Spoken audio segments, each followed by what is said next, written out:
জলবায়ু পরিবর্তনের প্রভাব থেকে ক্ষতিগ্রস্ত শ্রমিকরা কিভাবে মুক্তি পেতে পারে এ নিয়ে রাকার মনে অনেক প্রশ্ন ঘুরপাক খেতে থাকে।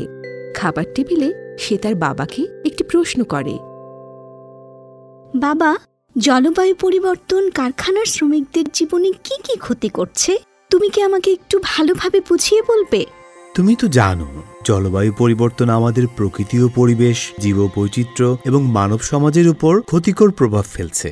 জলবায়ু পরিবর্তনের ফলে পৃথিবী ক্রমশ উষ্ণ হচ্ছে, আবহাওয়া চরম হচ্ছে এবং সমুদ্রপৃষ্ঠের উচ্চতাও বৃদ্ধি পাচ্ছে। এর ফলে শ্রমিকরাও ক্ষতিগ্রস্ত হচ্ছে। তাই বাবা, কেমন করে বলো তো? প্রচণ্ড গরমে শ্রমিকরা অতিরিক্ত ঘাম, শ্বাসকষ্ট, পানি শূন্যতা, শারীরিক দুর্বলতা, হিট স্ট্রোক ও বিভিন্ন ধরনের মানসিক সমস্যায় ভোগে। এছাড়া কারখানার ভেতরে অত্যাধিক আর্দ্রতা, স্যাঁতসেঁতে কাজের পরিবেশ ও দূষিত বায়ুর ফলে শ্রমিকদের হাঁপানি, ডায়রিয়া, চর্মরোগ ও অন্যান্য স্বাস্থ্য ঝুঁকিও বাড়তে পারে। হ্যাঁ বাবা, আমিও এর আগে একদিন রাস্তার পাশে বেশ কিছু শ্রমিককে এ বিষয়ে কথা বলতে শুনেছি। এছাড়াও ক্যান্সার, হৃদরোগ ও কিডনি সমস্যার মতো দীর্ঘমেয়াদী সমস্যা হতে পারে। বাবা, আমি এরকম একটি কারখানার শ্রমিকদের কাজের পরিবেশ দেখতে চাই। বেশ, তাই হবে।